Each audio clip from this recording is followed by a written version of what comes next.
Hello, and welcome everyone joining us now. My name is Selena, and I'm a part of the Let's Discuss A Course in Miracles team at the Foundation for Inner Peace. We're holding these Let's Discuss online webinars as an expression of our vision of extending love through the teachings of A Course in Miracles. Deborah is moderating the live chat, and Audrey is in the background helping. Our webinar today is called Let's Discuss the F Word, Understanding Forgiveness in A Course in Miracles. I invite you to join me in prayer from chapter 15 of the text. Say then to your brother, I give you to the Holy Spirit as part of myself. I know that you will be released unless I want to use you to imprison myself. In the name of my freedom, I choose your release because I recognize that we will be released together. Now, it is my honor to introduce our speakers today. I would like to begin with Diane Bragusik. Diane Bragusik was a high school English teacher when, in 1979, she became a student of A Course in Miracles. Currently, Diane works with the Foundation for Inner Peace on the translation program. Emmanuelle Rosenthal, an ordained interfaith minister, has been studying the Course for almost 30 years. In addition to answering student questions, she shepherds the Foundation's Facebook group called Let's Discuss A Course in Miracles and is happily married to the Foundation's co-president, Robert Rosenthal, our Dr. Bob. And Laura Fenamore is a life coach, writer, and speaker, and on a mission to bring more love and peace to this unreal world. Laura found A Course in Miracles at one of her lowest times over 3 decades ago and claims it as the central healing of her life. Laura is now on staff as the Foundation's development officer. Thank you all so much for being here today. So to get started with today's presentation, we'd like to begin with Diane Bragusik, who will provide an overview of forgiveness. Welcome, Diane. Thank you, Selena, and hello. Many words used in A Course in Miracles correct distortions that were made in Christianity and in everyday life in the world. The word forgiveness is one of those words, and in A Course in Miracles, it, like all the others, has a completely different meaning. Worldly forgiveness, no matter what form it takes, makes the issue real and tries to fix the problem in the world. What does that mean? If somebody does something really cruel to you and you think forgiveness needs to be done, worldly forgiveness would say something actually happened, take care of it. Either you turn the other cheek and you repress it, or you express it, or you tell it like it is. Somehow you feel like you are a victim, usually, sometimes a victimizer, of the world out there and that it actually happened. And then there's the adage in the world, forgive but never forget. A Course in Miracles does something different with that word. Forgiveness in A Course in Miracles actually says the problem never happened. Now, A Course in Miracles is absolutely not about denial. It is not about ignoring the problem. But it is saying that everything that happens is interpreted by your mind for a purpose. For a purpose. It's an important word. Forgiveness in the Course could be described as a 3-step process, although in fairness, it's not always sequential, and sometimes it is a process. The first step is you think there's a problem. You think there's someone who needs to be forgiven. The first step is knowing the problem out there is not the real problem. The real problem is in your mind, which has seen it and interpreted it through one of 2 thoughts. There are only 2 thoughts in the mind, no matter how interesting psychology makes makes the two thoughts. It's either love or fear. It's either joining back to peace or separating back to guilt and fear. So number one, the problem is not the problem out there, it's in your mind. Second step is, I have a choice. Do I listen to the ego, in which case I wind up with some form of separation, or do I listen to the voice for love, what the Course calls Jesus or the Holy Spirit, and somehow effect a healing? Most of the Course is directed at this level. This is where the action takes place, in the mind. If you actually join the Holy Spirit, a shift happens through you, and that is the third step. Sometimes this process happens automatically. Very often it happens slowly. If you were to take it out to a broader context, A Course in Miracles is written on two levels. The first level says God, and only what is of God is real. And abstractly, we are all of God. The Course is not directed at that level because it's not what most of us really know. So it directs itself to a dualistic level, as if we and our brother actually exist. Now, keep in mind, if only God is real, the fact that I think it's me and my brother means I think I left God, so I'm choosing to be guilty for the price of independence, and I become fearful. Forgiveness actually means if I listen to the Holy Spirit, if I go back to the mind and make that choice, I roll back my guilt and fear. And if I listen to the ego, I may wind up right, but I also wind up frightened and guilty. In A Course in Miracles, we forgive our brother for what he hasn't done. We've written him into our script to tell ourselves we could be a victim, and we can, as the author, unwrite him, not necessarily inform. You take care of whatever you need to inform, but your mind has changed. The Bible tells you to love your neighbor, and A Course in Miracles tells you how to love your neighbor.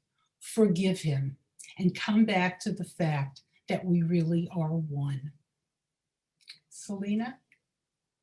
Wow, Diane, thank you so much for that explanation. I love that how, and that's through forgiveness. So thank you for sharing that with all of us. I want to invite all of our presenters, Emmanuelle, Laura, and Diane, to share a forgiveness story before we begin with questions. So let's begin with Emmanuelle. Thank you, Selena. I don't know about the other two presenters. I haven't heard their forgiveness stories, but I think it's likely they will be much more interesting and dramatic than the one I'm going to share. I've had plenty of forgiveness opportunities in my life, but the one I want to share, I think, is, while it's very simple, I find it instructive because it taught me something. It did not involve someone who was very close to me. In fact, I barely knew her. This was in a previous work situation, and it was someone who was consulting with the company I worked at, and she just really irritated me. And my sense was that she was just causing more trouble than she was helping. And she would say things to, people that I was close to and would hurt them and suggest things that seemed to complicate life. I mean, just on and on, just, nothing huge. She didn't kill anybody. But I was just really constantly irritated. Somebody would bring up her name and I'd go, oh God. So one evening I was reading my course and I read something to the effect of, if you're having any kind of pain, and at the moment I was having some physical pain, if you're having pain, then be sure that there's some place that you need forgiveness, someone you need to forgive. I'm paraphrasing, obviously. And I thought, gee, I looked kind of back through my life. I've forgiven that person, just patting myself on the back. Yeah, I've done all the big forgiveness. And she popped into my mind. Oh, shit. Yeah, I still have a grievance there. It's not a big one. It's not earth shattering, but I'm continuing to carry that grievance of that irritating person. So I thought, all right, well, I'm going to forgive her because I'm good at this. So I closed my eyes, took a breath, and pictured her face and said, I forgive you. And I thought, no, I could feel it, that it didn't click. It's like, no, I didn't. I'm saying the words, but it's not working. Okay, all right, try it again. Deep breath, peaceful place, pictured her. I forgive you. No, I don't. Doggone it. I didn't get it. All right, Holy Spirit, please help me. I want to forgive. I think I want to forgive. Help me want to forgive. And I tried it again, pictured her. I forgive you. It didn't work. I thought, all right, something's off here. What is it? Again, go to Holy Spirit. Help me. And I thought, I need to just express what I feel. I'd certainly never told her about it. I might have griped to a couple other people at work, but so in my mind, I just, as an old friend of mine used to say, let the black smoke roll. I just said every horrible, dark, ugly thing I could think of, things I would never say directly to a person. I'm angry at you. You did this, you did that. You are such a blah, blah, blah. And I'm really pissed off. And, you did this to this person and you did this to this person and you didn't help. And you're so whatever, kind of on and on for, I don't know how many minutes. And I just kept going until I had vomited out everything that was in there in the darkness. It's like, okay, am I complete there? It's like, yeah, I don't think there's anything else I need to say. And again, this is all in my mind. So I closed my eyes, took a deep breath, got peaceful. I pictured her face. And I said, I forgive you. It still makes me cry to think about it because I could feel that I had forgiven her. So as I said, this is a really tiny forgiveness story, but for me, it taught me so much that, as Diane said so beautifully, the Course is not asking us to deny. It's not asking us to deny what we think happened or how we feel about it. It just teaches us, how to forgive and see it as something from the past that didn't even happen. So that's my story that I'm offering, just as an illustration of don't deny your feelings trying to forgive. And it doesn't mean that you have to vomit them out on the other person. It doesn't even mean that you have to tell the other person. Maybe you do. Always, always, always, always, always ask the Holy Spirit for guidance. This is not a one size fits all program. So get in touch with, if it's someone in your life where there's a constant, something going on, you may need to talk about it. But the important thing is don't deny your feelings, let them be, acknowledge them, thank them, and then you may be able to let them go. So I hope that's helpful for some people. It certainly has been helpful for me. Thank you, Selena. Perfect, Emmanuelle. Thank you so much. People in the chat are expressing that beautiful example and that the willingness to go there and see your feelings. That's lovely. I'm going to pass the baton to Miss Laura. Hi, I'm so grateful to be here. I'm really honored to be here. And I just want to say that before I share, I need to comment to Emmanuelle that it was a beautiful story. And there's no measurement of the quality of our forgiveness stories. It's just that pernicious ego that just wants to like measure things up. But as somebody that is about to share a more dramatic story according to the world, it doesn't matter. It's all worthy of forgiveness. So I just wanted to say that. Of course. So I want to begin by sharing something from chapter 27. Dream softly of your sinless brother who unites with you in holy innocence. And from this dream, the Lord of heaven will himself awaken his beloved son. Dream of your brother's kindnesses instead of dwelling in your dreams on his mistakes.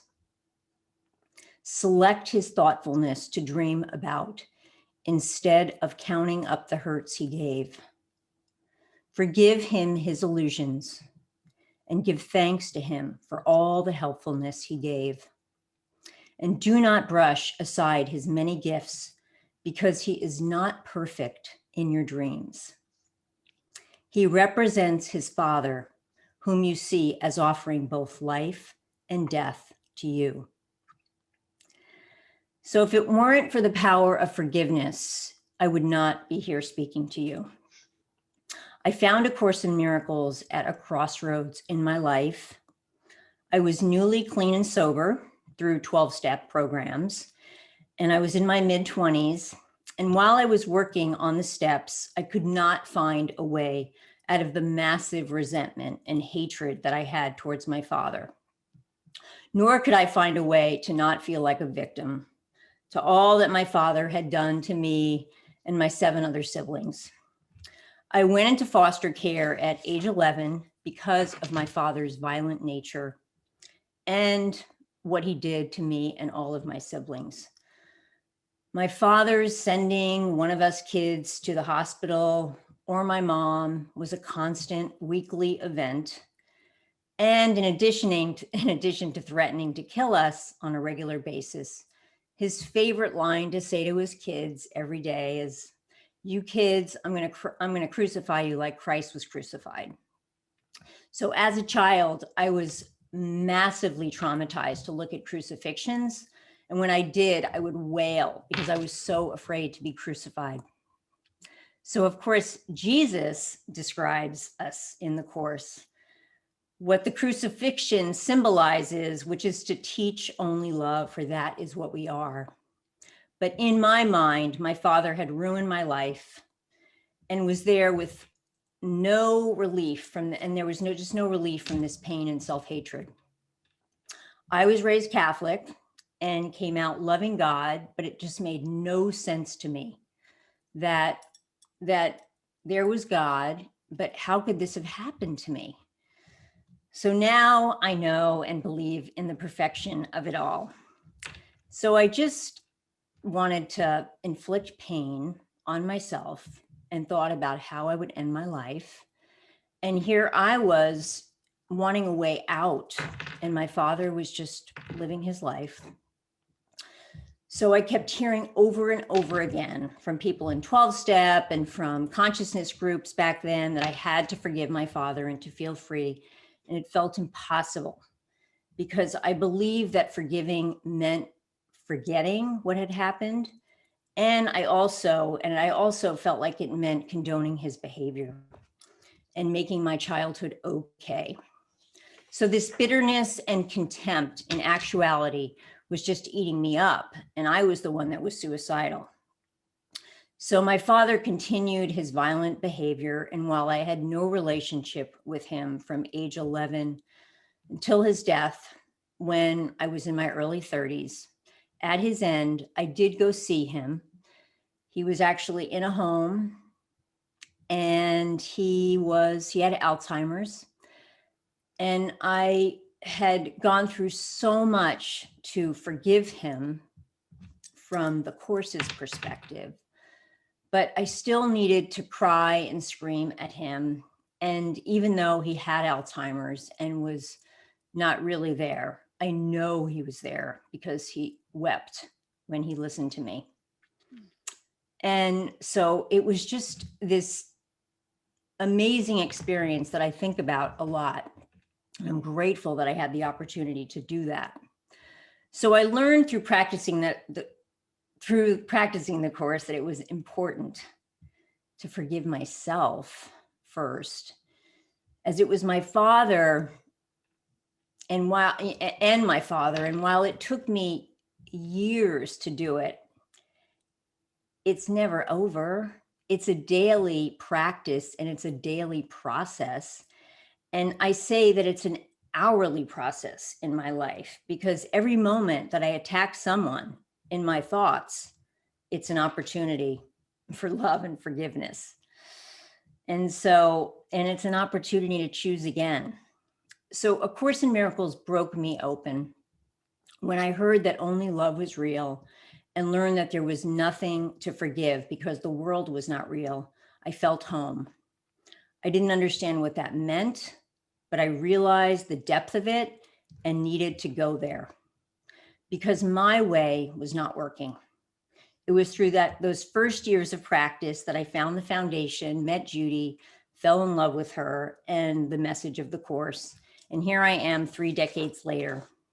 It was definitely home for me.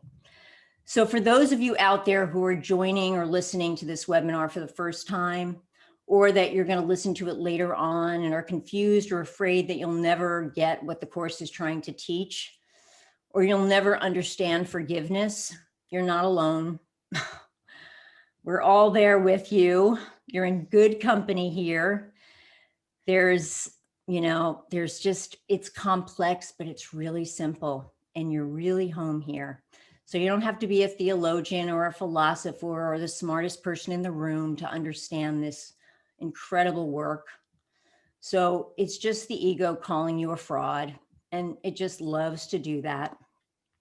So love is all that is real is a very simple concept, and all attack is projected guilt, another simple concept, which takes patience to practice, as we personalities are just so enthralled in the ego's web.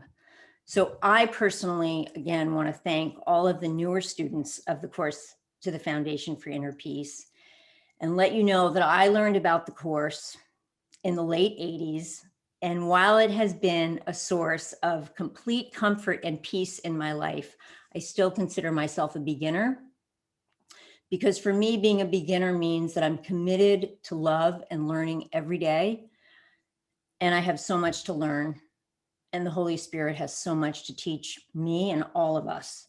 So it's through pain that I found this course. Pain is the messenger, and pain is the part of the process that helps us all to correct our mistakes. And how could any of us see the Christ in another and not see it in ourselves? So I'm just so grateful that you're here, and thank you so much. So now I want to turn it over to you, Miss Diane. Thank you so much, Laura. Beautiful, touching story. And thank you, Emmanuelle. I think the thing that we all share with forgiveness, for any experience we have with it, is that incredible shift that takes place certainly within me, every time I have a forgiveness. When I came to this course, I had no idea what it was or that I was looking for it. And when I begun to understand what it was saying, was working it with people who weren't very threatening to me, like the mailman or maybe the toll taker when I was driving, I said out loud, I don't think I admitted it to anybody else, but I said out loud to myself, This is really good stuff. Best psychology I ever came to, but I'm never forgiving my mother, my father, my husband, or my son. I mean, I wouldn't share that publicly. And I did the course for years, and I really practiced on people where I wasn't threatened. I had a very close relationship with my mother and a very challenging relationship with my mother. It's a universal story. My mother was critical. She happened to be a very beautiful woman and a very vain woman. And one of the favorite things that she would criticize, and she really meant it from the time I was a little girl till I was an adult woman, was, "What are you wearing? Fix your hair. Why are you going out looking like that?" And every time she did it, I really felt inadequate and terrible about myself. And I railed at her and I fought her. And sometimes I was submissive and sometimes I didn't answer her, but I never, ever worked the course on her. I would visit her twice a year. She lived in Florida. At that time, I lived in New York. I was a grown woman. I had a family. I was teaching the course, and I certainly didn't go down there to heal. And so one day I was on my way to the pool and I went to tell my mother that I was going down to the pool. And it was so strong. It was so many decades of pain, not dreadful pain, but certainly psychological pain. I remember exactly where it happened. I was on my way to her bedroom, so I hit the hall, and she was coming out of the bedroom, and she looked at me, and I said, "I'm going down to the pool." And she said, "You're going down to the pool dressed like that?" And all of a sudden, I got it. I hadn't tried. I wasn't doing my 3 steps of forgiveness. It was, this poor woman feels so inadequate that she never could believe that anything that was hers, me, her offspring, could be okay. And I remembered the Course's adage, if it's not an extension of love, it's a call for love. And I looked at my mother and I started to laugh. And it was an inclusive laugh. And of course, she didn't understand it, but she got it. And we laughed together. And from that moment until she died, she still criticized me, but we laughed. I never again got sucked back into that vortex. I was willing to let the veil be lifted, and it changed my foundation, my strength, I had less guilt and fear. It was a wonderful experience. Such powerful examples from the 3 of you. Many are chatting in about wow and wonderful wise women. So thank you for those examples and examples of awareness and looking at what's in our mind. I'd like to go ahead and start with some questions. And I'd like to, again, let's go with Emmanuelle for this one. And here's the question that came in from Florian. What is it that shows you the last unforgiven spots of darkness remaining? And how do you exactly go about it? Wow, that's a great question. Really important question. It goes beyond how do you forgive and to what I think is one of the important and sort of overlooked at times aspects of the Course that for me, it's all about the Holy Spirit and asking the Holy Spirit for help in everything, and not just help me with this problem or help me with this issue, help me to forgive. Those are all important as well. The Course promises that the Holy Spirit has the answer to any problem we think we have. Okay, that about covers it. One of the things that I have done as part of my practice is asking the Holy Spirit to show me my dark places. Show me what's in my shadow. Show me where I need to grow. Show me where I need to forgive. Just constantly asking. And I try to start my day with that. Okay, Holy Spirit, here I am. I give you my mind. Please guide my thoughts, my words, my actions. Sometimes I add, guide my emotions, which come from my thoughts.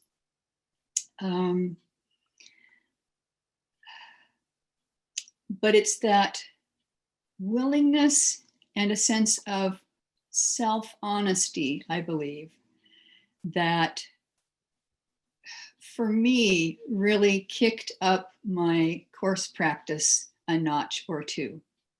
Not just, okay, I'm forgiving when it comes up and I'm, whatever. I really do want to return to oneness. Clearly, I'm not 100% because I woke up this morning seemingly in a body again.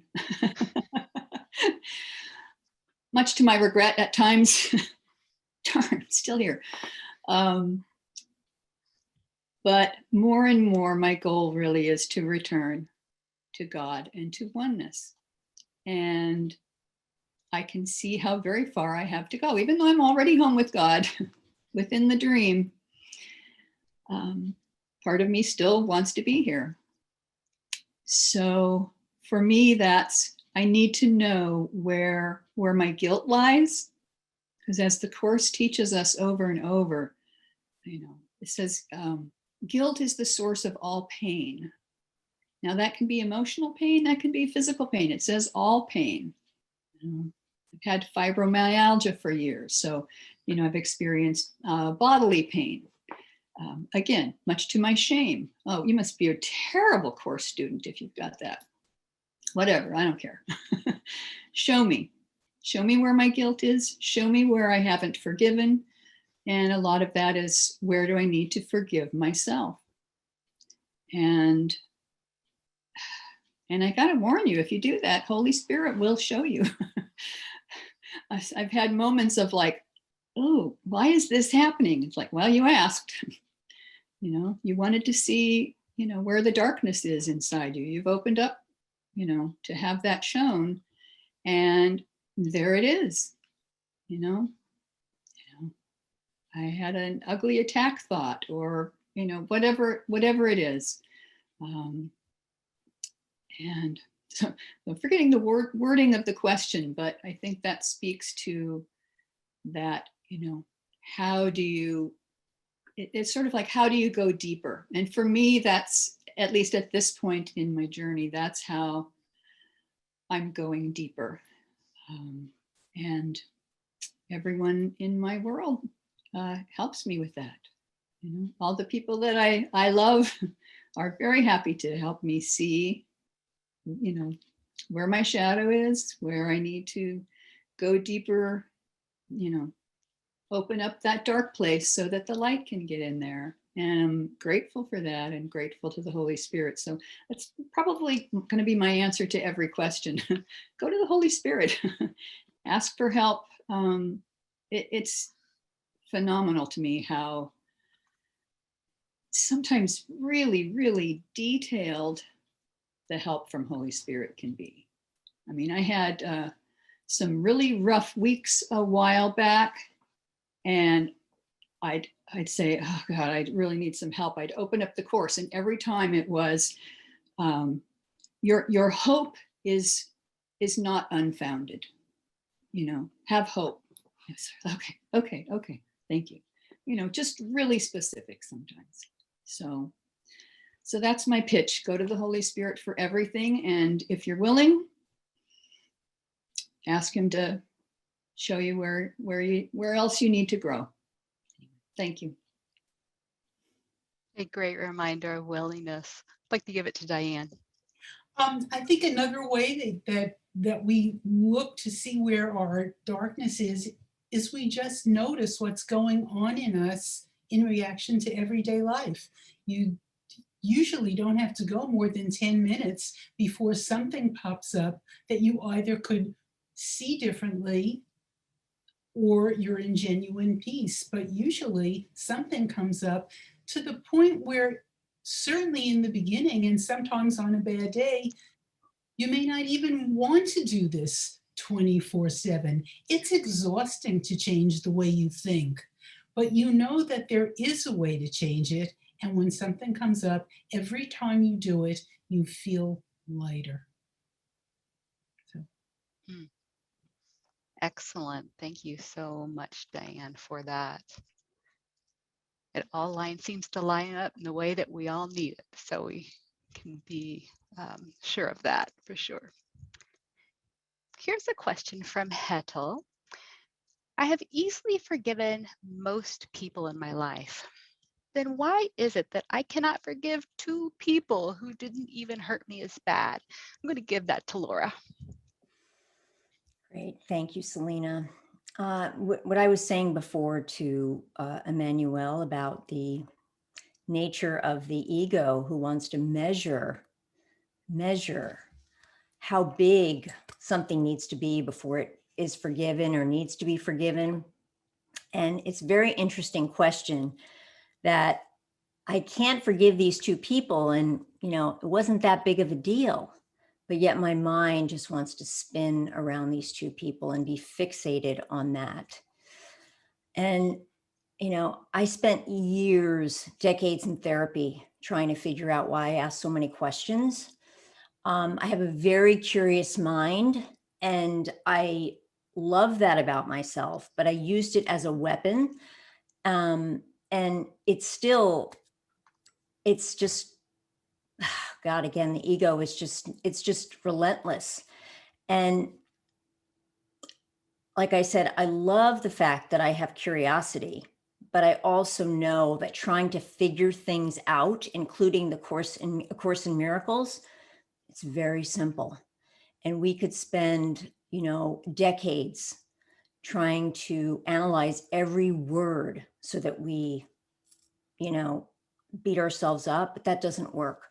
So I want to read something to the Course, Hetel, to address this issue from the Course. The world but demonstrates an ancient truth. You will believe that others do to you exactly what you think you did to them. But once deluded into blaming them, you will not see the cause of what they do because you want the guilt to rest on them. In gentle laughter, does the Holy Spirit perceive the cause and looks not to effects. He bids you bring each terrible effect to him that you may look together on its foolish cause and laugh with him a while. The secret of salvation is but this, that you are doing this unto yourself. The Holy Spirit will repeat this one inclusive lesson of deliverance until it has been learned. Whatever hurt you bring to him, he will make answer with this very simple truth. For this one answer takes away the cause of every form of sorrow and of pain. And you will understand that miracles reflect this simple statement. I have done this thing, and it is this I would undo. So whatever it is that's being projected onto those 2 people, it's really an opportunity, Hetel, to look within, because it's all projected guilt. It's just whatever it is that they have done, that is, we're all one. So that's within you too. And it is an opportunity to forgive yourself. And through that, I believe there will be a lightened heart and an easing up because they are you and you are them. And there's one more thing that I want to read from the teacher's manual. There is no one from whom a teacher of God cannot learn. So there is no one whom he cannot teach. However, from a practical point of view, he cannot meet everyone, nor can everyone find him.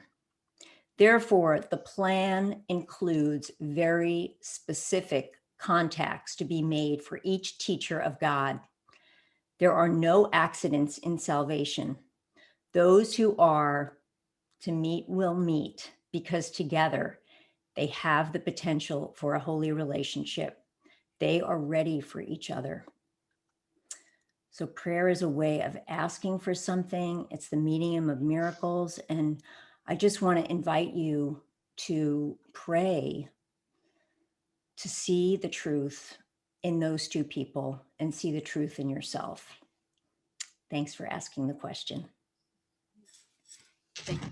Thanks for the answer. They are you and you are them. We're all one. So Diane, at the beginning, you gave an overview of forgiveness according to the Course. We have a questioner, Donna, who would like for us to talk more about self-forgiveness. So I'm going to go ahead and give that to you. It's interesting because people usually learn this in stages. So you hear the theory and it takes a while to understand the theory, and then you understand the theory and maybe you start to practice, and then you start to practice, and then you're really swimming with the Course. But one of the things that we do learn is that the person that we projected on out there, the person where we used to tell ourselves it's his fault that I'm unhappy, once you really understand that he may be doing what he's doing, but it's not his fault, it's the decision I'm making in my mind. So I withdraw my projection onto him. I withdraw that guilt and fear that was in my mind from him.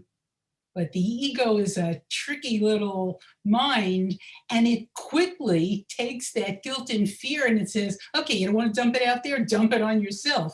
And so very often people who have projected in anger a lot, as they start to use the Course, start projecting inside. So one step is, of course, just to be aware of that. I might say the opposite is so too. If you used to be a shrinking violet, as you start to do the Course, one of the steps you may take is starting to recognize that you can get it out there and nothing happens, no one collapses, but you don't get rid of the guilt and fear unless you go back to the mind. But it's a big deal for people who have done a lot of unconscious projecting to start owning that. And often what happens is they start projecting it onto themselves. And the ego is just delighted. It doesn't care whether you project it out or whether you project it in. Its life of guilt and sin continues. But the irony is, we are ultimately, we don't see it every day, but we're ultimately all one mind. So I am as much a part of the sonship as anyone I might forgive out there. I think for me, absolutely one of the hardest things I had to learn with the Course, and I think this is a universal hard to learn, is sometimes I just couldn't or sometimes can't do forgiveness. I just can't. I used to take walks many years ago, and I'd be walking and huffing, and I could hear myself thinking, it's my anger, I'll get rid of it when I want to.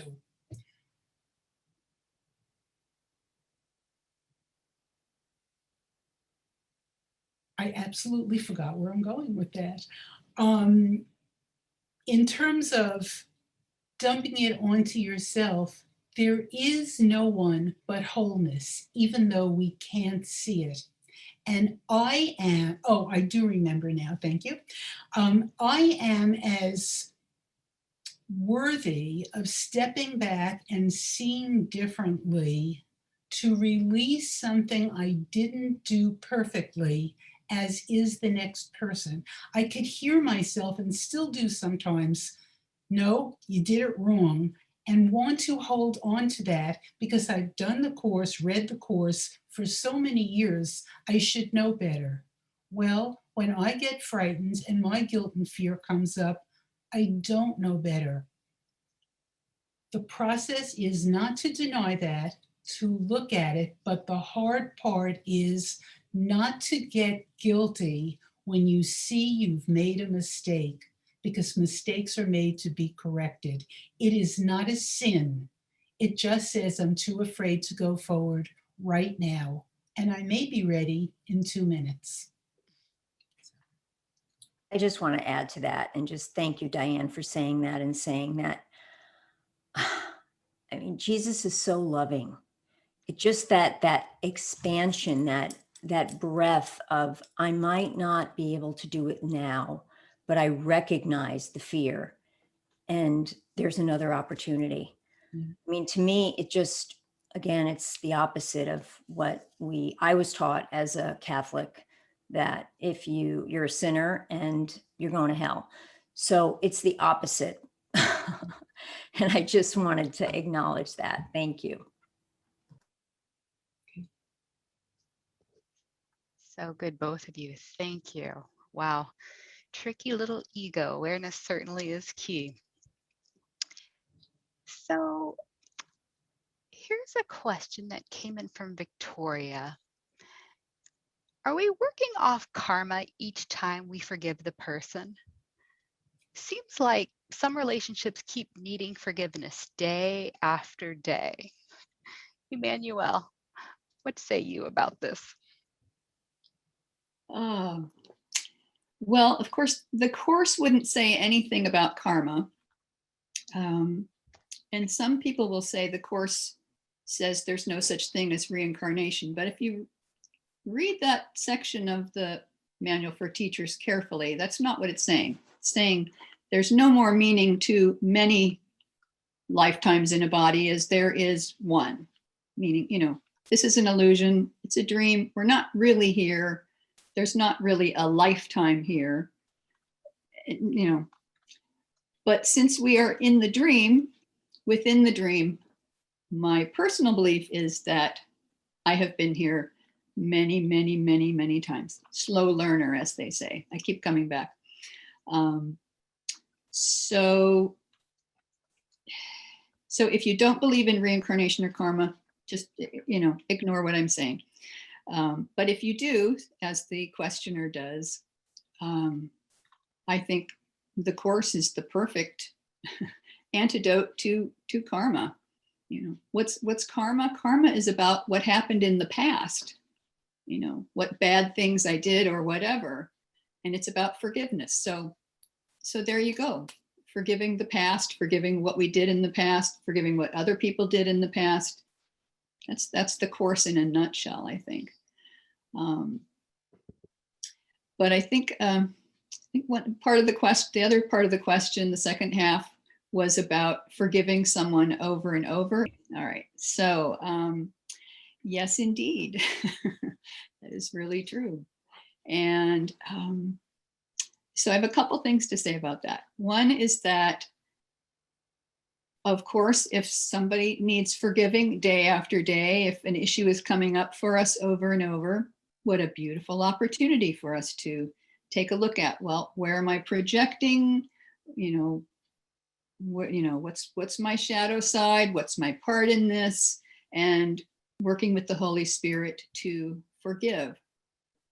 It probably is obvious, but it doesn't explain the why that comes up over and over. But obviously, if something's coming up over and over, there's something to be forgiven, something to be healed within my mind.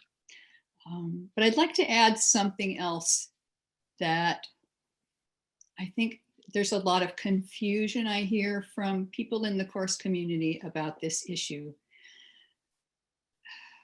It's hard because it's not a black and white issue. There are times when we need to just hang in there and keep at it and keep forgiving and keep working things out with this person who is annoying, or is your child or your spouse or your best friend or your boss or whatever. Those relationships where stuff just keeps coming up. I believe there's also a place for saying to oneself, I'm in a relationship where the other person is unkind to me on a regular basis.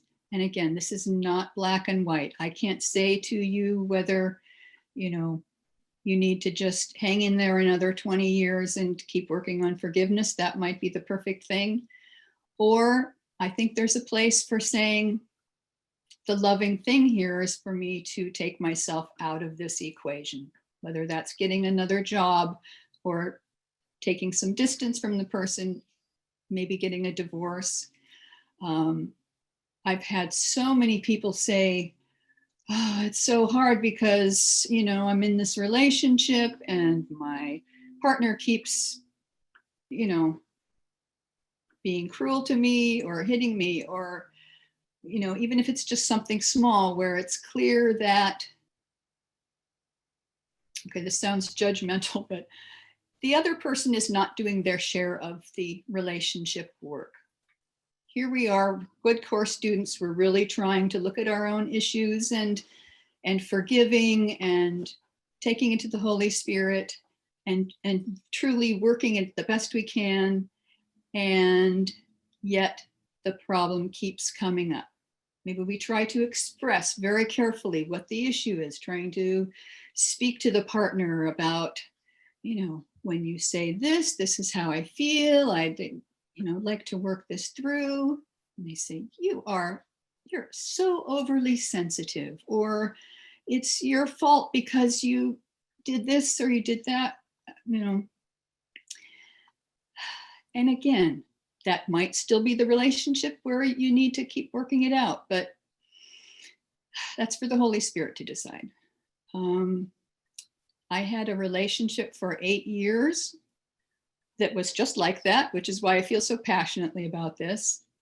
And I was very spiritual, and I kept, okay, I'm going to just keep loving this person. I'm going to give her all the love I can.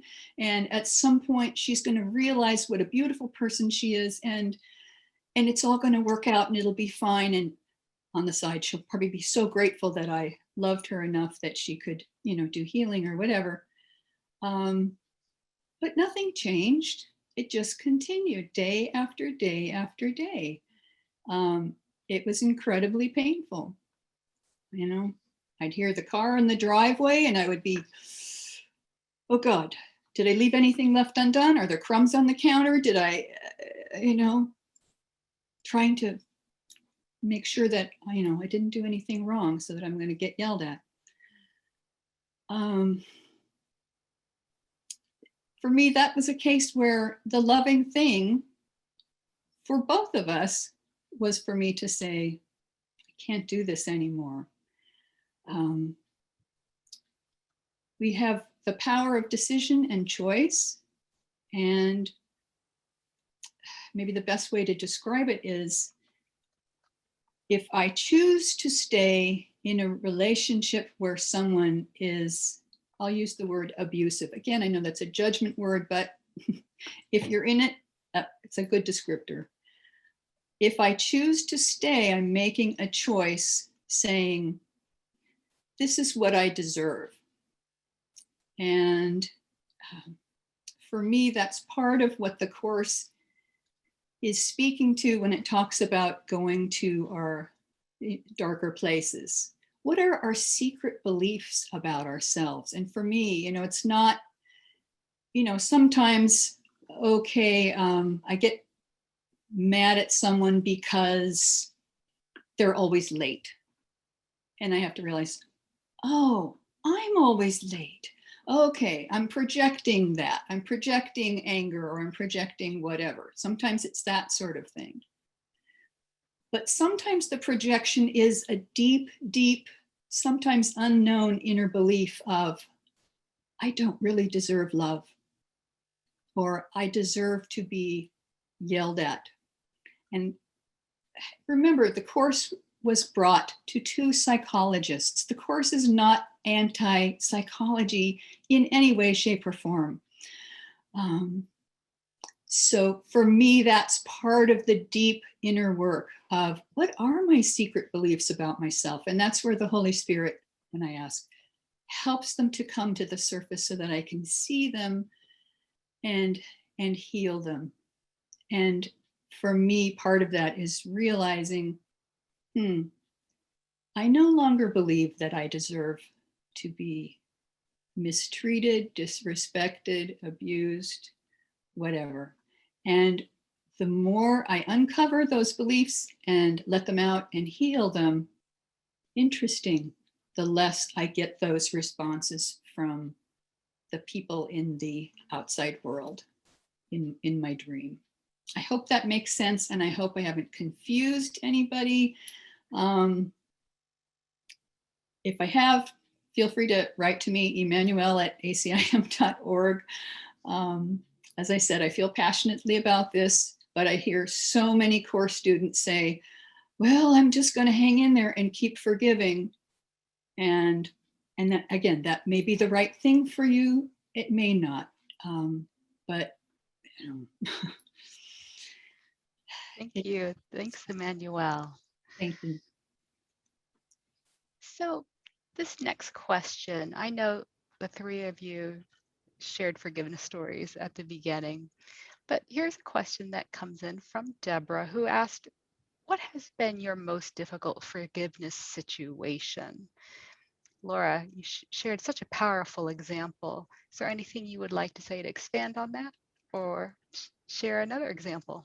Yeah, I mean, just my response to that is that people have been commenting and saying that self-love is so important and so powerful. And it kind of goes with what Emmanuelle was just talking about, that I recognize that all abuse is abuse, and that it's one thing to look out there and say, you know, my father abused me and my siblings and my mom and blah, blah, blah. But I have abused myself wickedly, and really wickedly. And so recognizing that self-forgiveness is so important, because I see the violence that I have done onto myself that was done to me. And again, it all was taught and trained, and uncovering and recovering from that has been a process and a practice. And I just want to say that, you know, I didn't talk at all about my mom, but it took me years of work to forgive my mother.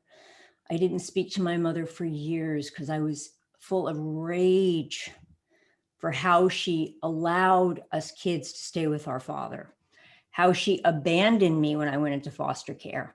All of that was intense. My mother is 95 right now, and she's dying in hospice.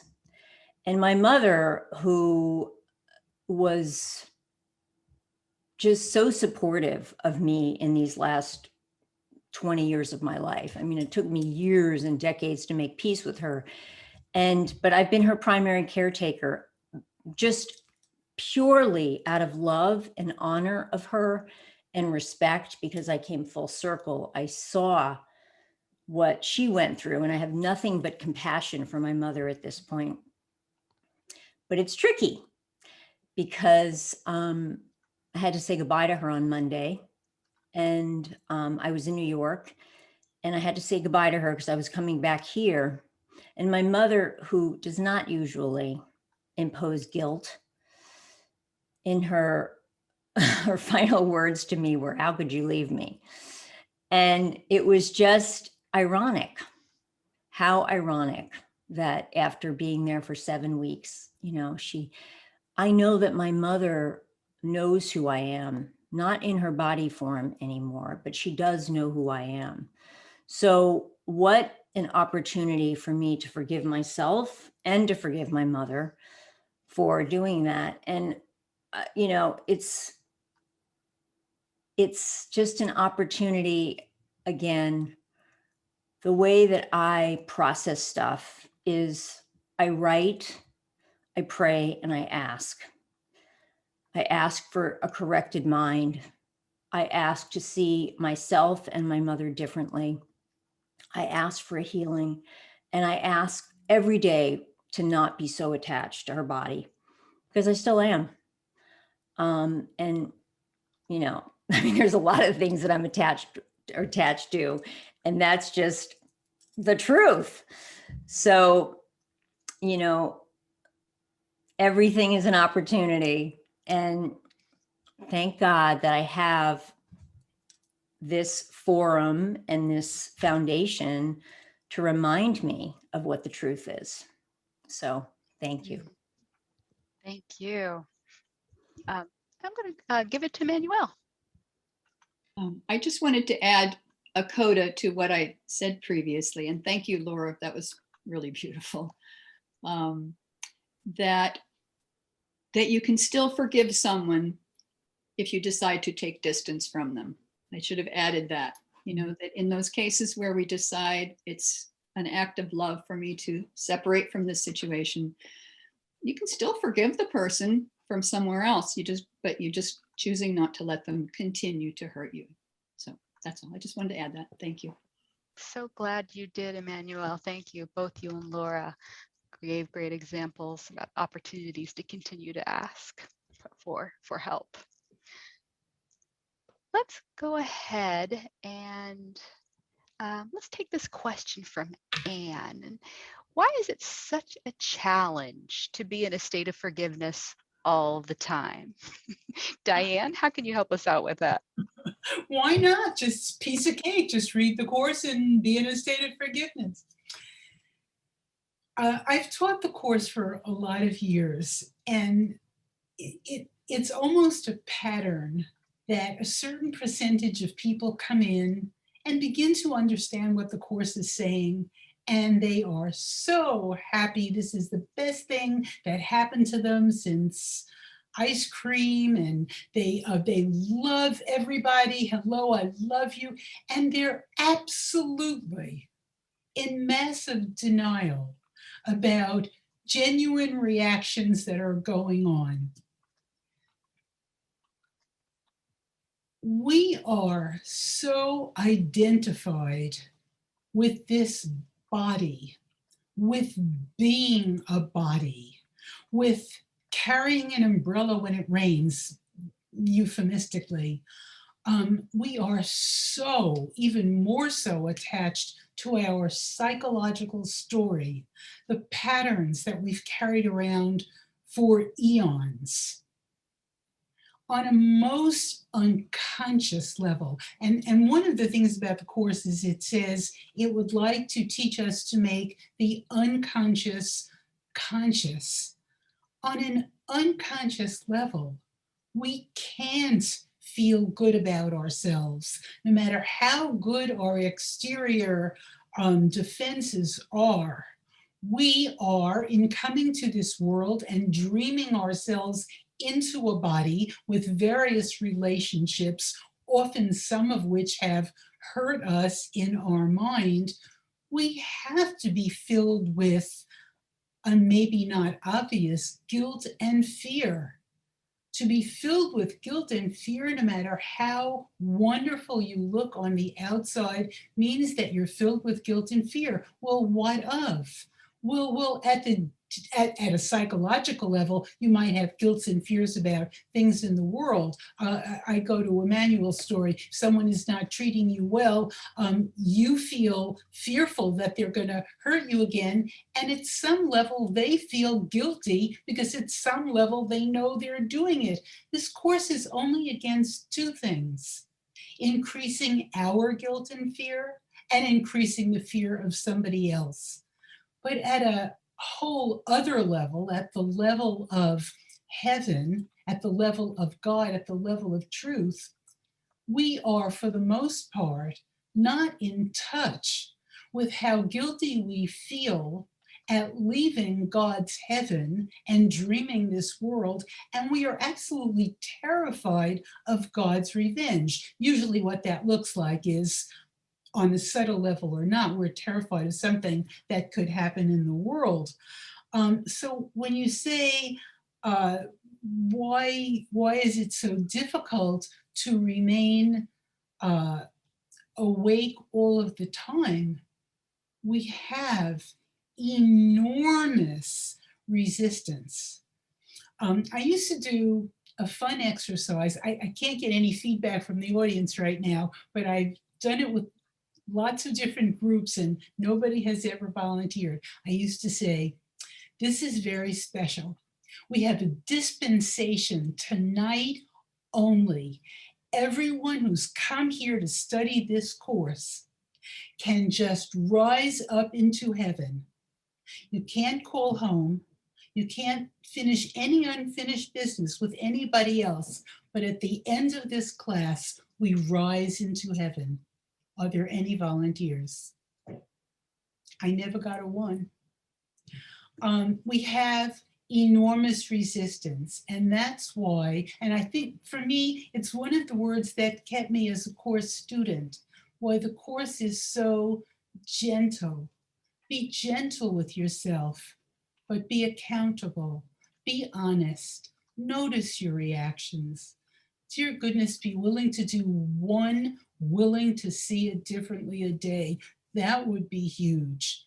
What is the Holy Spirit? What is Jesus? They are manifestations of the love of God. Unless you're a very advanced soul, you don't know what being the love of God is.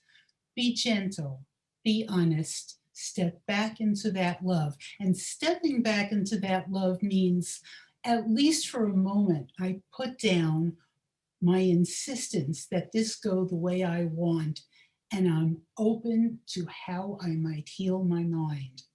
And gently, the resistance disappears, and usually slowly. I'm just going to add something and just Yeah, say that there's, go ahead. I see in the chat, there's lots of questions and comments coming in.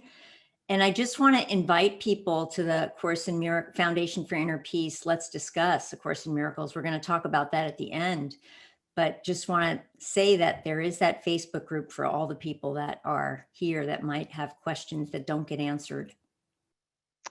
Thank you so much, Laura, for that reminder. And love that, Diane.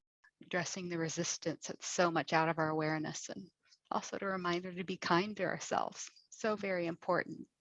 So I'm looking at the time. I know we are coming to a close soon. I would like to try to give a couple more questions and maybe a quick recap of forgiveness, as we have had a suggestion for that. But let me just go to this next one. If you could each just watch the time, maybe each take a couple of minutes. But here's a question that came in from Barbara. How do you forgive and love people like Trump, Emmanuelle? Well, thanks a lot. I have no clue. No, I'm kidding. Let's just agree that Trump could be a stand-in for anyone that we need to forgive. The other one that comes up constantly, of course, is Hitler. Well, you can't, how could you forgive Hitler? Obviously, Hitler is just, beyond forgiveness. And the Course says that it's no harder to forgive one person than it is to forgive everyone. And yes, within the dream, it's difficult, and the ego will give us all kinds of reasons why one person or the other, it does not deserve our forgiveness. We just have to kind of buck up and realize nobody gets excluded. Everyone is one with God. Everyone is already still home with God. We're all in oneness with everyone, even people we don't like. So there's no special formula for those special people that are really, really, really hard for us to forgive, whoever they might be. It's just doing the work. Sorry, but it's a good question, and it's a common one. We just have to do it. That is a great answer, and a great chat came in that said, if Hitler is beyond forgiveness, we have not understood the Course. So thank you so much for that. We are all one. So here is a question from Corinne. Laura, I'll give it to you. How do I reconcile forgiveness practice with wanting to never be in contact with a person here in the dream? It's a great question, Corinne. And it's something that we've been talking about all along, which is that, if we're in situations that are abusive, Jesus is not saying stay in them. Actually, quite the opposite.